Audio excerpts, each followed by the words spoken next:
Hi everyone, welcome back to our YouTube channel Let's Smile PSC.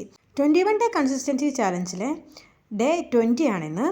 നമുക്കൊരു comment reaction പോലെ ചെയ്യാം. അതായത് ഞാൻ കഴിഞ്ഞ ദിവസം സൈലം ക്ലാസ്സിൽ ജോയിൻ ചെയ്തതിനെ പറ്റി ഒരു വീഡിയോ ഇട്ടിട്ടുണ്ടായിരുന്നു. അപ്പോൾ അതിൽ വന്നൊരു കമൻറ്റാണിത്.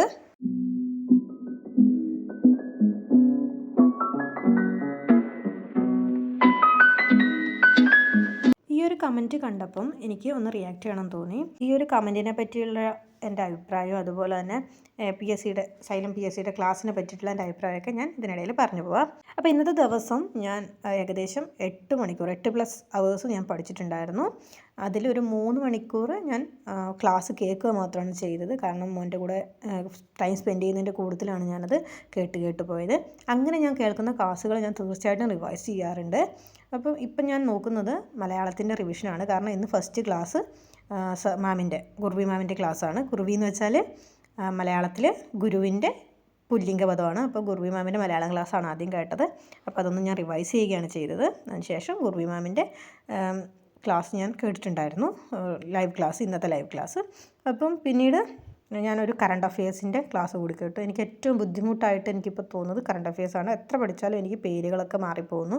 അപ്പം കറണ്ട് അഫെയർസിൻ്റെ ക്ലാസ്സുകൾ ഞാൻ ഒന്നുകൂടി റിവൈസ് ചെയ്യുകയാണ്. കറണ്ട് അഫെയർസിന് എനിക്ക് തോന്നുന്നു ഇതുവരെ 4 ക്ലാസ്സുകളാണ് കിട്ടിയിട്ടുള്ളത്. അപ്പോൾ ആ 4 ക്ലാസ്സുകളും റിവൈസ് ചെയ്യാമെന്ന് പറയുമ്പോൾ ഏകദേശം 4 മണിക്കൂറാണ്. ഞാനൊരു 2x ഇട്ടിട്ടാണ് റിവൈസ് ചെയ്യുക. അപ്പോൾ 2 മണിക്കൂറോളം കറണ്ട് അഫെയർസ് ക്ലാസ്സുകൾ റിവൈസ് ചെയ്യാൻ വേണ്ടിയിട്ട് പോകും. പിന്നീട് ഞാൻ ക്ലാസ് കണ്ടത് ബയോളജിയാണ്. അതും റിവിഷൻ ക്ലാസ്സാണ് കണ്ടത്. അത് മോനെ കളിപ്പിക്കുന്ന സമയത്ത് കേട്ട ക്ലാസ്സാണ്. ജസ്റ്റ് ഒന്നുകൂടി ഇതാകാൻ വേണ്ടി ചിലതൊക്കെ ഞാൻ അടിച്ചടിച്ച് കാണുകയാണ് ചെയ്യുന്നത്, അറിയുന്ന കാര്യങ്ങളൊക്കെ ഉണ്ടെങ്കിൽ. അപ്പോൾ അതും ഞാൻ ഇതേപോലെ റിവൈസ് ചെയ്യുകയാണ്. കാരണം നമുക്ക് PSCനെ സംബന്ധിച്ചിടത്തോളം കുത്തിയിരുന്ന് പഠിക്കുന്നതിനേക്കാളും കൂടുതൽ നമുക്ക് എഫക്റ്റീവ് ആവുന്നത് നമ്മൾ കുറച്ച് പഠിച്ചിട്ടുള്ളൂ എങ്കിൽ ആ പഠിച്ച കാര്യങ്ങൾ നല്ല രീതിയിൽ റിവൈസ് ചെയ്യുക. അതായത് എങ്ങനെയാണ് റിവിഷൻ ചെയ്യേണ്ടതെന്നൊക്കെയുള്ളൊരു വീഡിയോ ഞാൻ ഇട്ടിട്ടുണ്ട്. അതിൻ്റെ ലിങ്ക് ഞാൻ വേണമെങ്കിൽ ഡിസ്ക്രിപ്ഷൻ ബോക്സിൽ കൊടുക്കാം. അതുകൂടി ഒന്ന് കണ്ടു നോക്കാം. അപ്പം ഇങ്ങനെ നമ്മൾ പറഞ്ഞു പോകുന്നതിനിടയ്ക്ക് നമുക്ക് സൈലം ക്ലാസ്സിനെ പറ്റി പറയേണ്ടതുണ്ടല്ലോ. എനിക്കിതുവരെ ഞാൻ ഏകദേശം ഒരു 10 ദിവസമായി സൈലം PSCയിൽ ചേർന്നിട്ട്, ഓൺലൈൻ ബാച്ചിൽ ചേർന്നിട്ട്. VFA LDC ലോങ് ടേം ബാച്ചാണ്. അപ്പം VFA പരീക്ഷ അടുത്തുണ്ടാവും. LDC എന്ന് പറഞ്ഞാൽ 2027 അതിലാണ് ഞാൻ ചേർന്നിട്ടുള്ളത്. ചിലപ്പം VFA പരീക്ഷയുടെ സമയത്ത് എന്തായാലും ഈ ബാച്ച് നമുക്ക് ഫുൾ പോർഷൻ കംപ്ലീറ്റ് ചെയ്തിട്ടുണ്ടാവില്ലായിരിക്കാം. പക്ഷേ LDC ആകുമ്പോഴേക്ക് കംപ്ലീറ്റ് ആവുമെന്നാണ് എൻ്റെ ഒരു വിശ്വാസം. അപ്പം ഈ ഒരു ബാച്ചിൽ നമുക്ക് ഇപ്പം ഇതുവരെ എടുത്തതൊക്കെ വളരെ കറക്റ്റായിട്ട് ഒരു ദിവസം 5 ക്ലാസ് 4 ക്ലാസ് വെച്ചിട്ട് പോകുന്നുണ്ട്.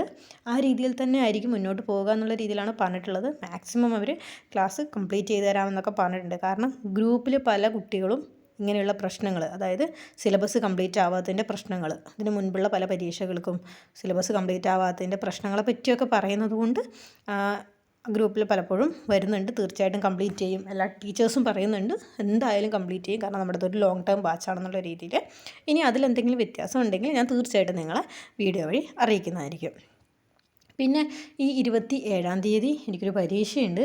അസിസ്റ്റൻറ്റ് ഓഡിറ്റർ എന്ന് പറഞ്ഞൊരു എക്സാമാണ്. അതിൽ 2 സെഷൻസ് ഉള്ള പേപ്പേഴ്സാണുള്ളത്. 2 സെക്ഷനായിട്ടാണുള്ളത്. രാവിലെയും ഉച്ചയ്ക്ക് ശേഷവും. അതായത് രാവിലെ 10 മണി തൊട്ട് വൈകുന്നേരം 3:30 വരെയും പരീക്ഷയാണ്. അതിനിടയിൽ ഫുഡ് കഴിക്കാനുള്ള ഇതുണ്ട് കേട്ടോ. അപ്പം ആ ഒരു പരീക്ഷയ്ക്ക് വേണ്ടിയിട്ട് ഞാൻ പഠിക്കാമെന്ന് വിചാരിച്ചു. പക്ഷേ അതിൽ കുറേ ഫസ്റ്റ് സെക്ഷൻ ഓക്കെയാണ്, നമ്മുടെ ജനറൽ നോളജൊക്കെയാണ് വരുന്നത്, ജനറൽ നോളജ് മാത്സൊക്കെയാണ് വരുന്നത്. പക്ഷേ സെക്കൻഡ് പേപ്പറിൽ പുതിയ കുറച്ച് കാര്യങ്ങളാണ്. അത് അഡ്മിനിസ്ട്രേഷൻ അങ്ങനത്തെ കാര്യങ്ങളൊക്കെയാണ്. നിങ്ങൾക്ക് ആർക്കെങ്കിലും ഈ ഒരു പരീക്ഷയുണ്ടോ? ഇതൊരു ഡിഗ്രി ലെവൽ മെയിൻസ് എക്സാമാണ്. പ്രിലിംസിന് എനിക്ക് 62 മാർക്കാണ് ഉണ്ടായിരുന്നത് ഡിഗ്രി ലെവലിൽ. അപ്പം അതിൻ്റെ ഒരു മെയിൻസ് പരീക്ഷയാണ്. ഞാൻ അതിനെപ്പറ്റി ചിന്തിച്ചിട്ടേ ഉണ്ടായിരുന്നില്ല. കാരണം ഞാൻ ഡിഗ്രി ലെവൽ അത്ര കണ്ട് ഞാനതിന് ഫോക്കസ് ചെയ്യുന്നില്ല. കാരണം എനിക്ക് അത്രയും പഠിച്ചെടുക്കാൻ പറ്റുമോ എന്നുള്ളൊരു ഡൗട്ട് ഉള്ളതുകൊണ്ടാണ്. കുട്ടിയൊക്കെ ഉള്ളതുകൊണ്ട് എനിക്ക് അധികം നേരം ഇരുന്ന് പഠിക്കാൻ പറ്റില്ലല്ലോ എന്ന് തോന്നിയിട്ടാണ് ഞാൻ +2 അതുപോലെ തന്നെ 10ാം ക്ലാസ്സും ആണ് മെയിനായിട്ട് നോക്കുന്നത്. അപ്പോൾ ആ ഒരു പരീക്ഷ ഇങ്ങനെ പെട്ടെന്ന് വന്നു. 2 ആഴ്ച കൊണ്ട് പഠിച്ചു തീർക്കണം. ഏകദേശം അതിൻ്റെ സിലബസുകളും എനിക്കധികമൊന്നും ഞാൻ കുറേ സെർച്ച് ചെയ്തിട്ട് കുറച്ച് കാര്യങ്ങളെ കിട്ടിയുള്ളൂ. പിന്നെ അതിൻ്റെ ഒരു സിലബസിൻ്റെ ഒരു അഡ്മിനിസ്ട്രേഷൻ്റെ കാര്യങ്ങൾ നമ്മുടെ വൊക്കാബുലറിയിൽ നിന്ന് കിട്ടിയിട്ടുണ്ടായിരുന്നു. അത് തന്നെ ഏകദേശം ഒരു 345 പേജ് ഉണ്ട്. അപ്പോൾ 345 പേജ് ഞാൻ വായിച്ച് നോക്കാൻ മാത്രമേ എനിക്ക് സമയം കിട്ടിയിട്ടുണ്ടായിരുന്നുള്ളൂ. അപ്പം ആ പരീക്ഷ പോയി എഴുതി നോക്കാമെന്നുള്ള രീതിയിൽ പോവുകയാണ്. നിങ്ങൾക്ക് ആർക്കെങ്കിലും ആ ഒരു പരീക്ഷ ഉണ്ടെങ്കിൽ ഒന്ന് കമൻറ്റ് ചെയ്യണേ. ഇനി നിങ്ങൾ ഓഫ്ലൈനായിട്ട് ക്ലാസ്സിന് പോകുന്നവരാണെങ്കിൽ നിങ്ങൾക്ക് സിലബസ് കംപ്ലീറ്റ് ചെയ്ത് കിട്ടാറുണ്ടോ എന്നുകൂടി ഒന്ന് പറയണേ.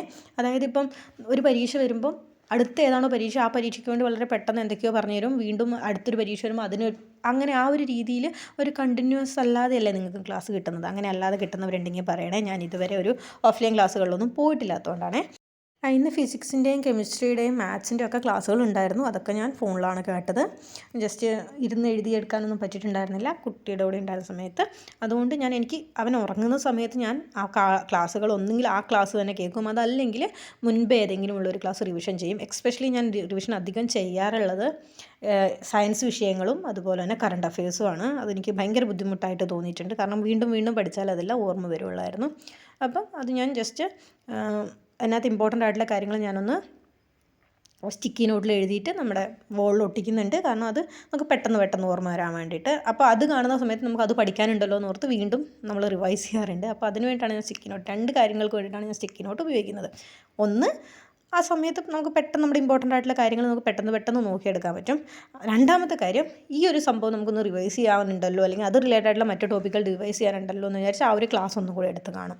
അപ്പോൾ അങ്ങനെ റിവിഷന് നല്ല പ്രാധാന്യം നൽകിക്കൊണ്ടാണ് ഞാൻ ഈ ഒരു സ്റ്റഡി മുന്നോട്ട് കൊണ്ടുപോകുന്നത്.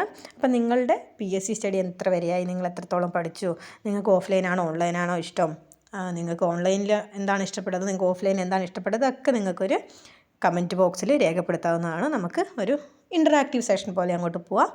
അപ്പം ഇന്നത്തെ ഒരു വീഡിയോയിൽ ഇത്രയും കാര്യങ്ങളാണ് ഞാൻ പറഞ്ഞിട്ടുള്ളത്. സൈലം PSCനെ പറ്റി പറയുകയാണെങ്കിൽ എൻ്റെ ഇതുവരെയുള്ള അഭിപ്രായം വെച്ചിട്ട് വളരെ നല്ലതായിട്ടാണ് തോന്നിയത്. നല്ല ടീച്ചേഴ്സാണ്, നല്ല രീതിയിൽ എക്സ്പ്ലെയിൻ ചെയ്യുന്ന ടീച്ചേഴ്സാണ്. ഓക്കെ, ഈ ഒരു വീഡിയോയിൽ ഇത്രയും കാര്യങ്ങളാണ് പറയാനുള്ളത്. വീഡിയോ ഇഷ്ടപ്പെട്ടാൽ അത് തീർച്ചയായിട്ടും ലൈക്ക് ചെയ്യുക. നിങ്ങളുടെ അഭിപ്രായങ്ങൾ കമൻറ്റ് ബോക്സിൽ രേഖപ്പെടുത്തുക. ചാനൽ സബ്സ്ക്രൈബ് ചെയ്യുക. ബൈ.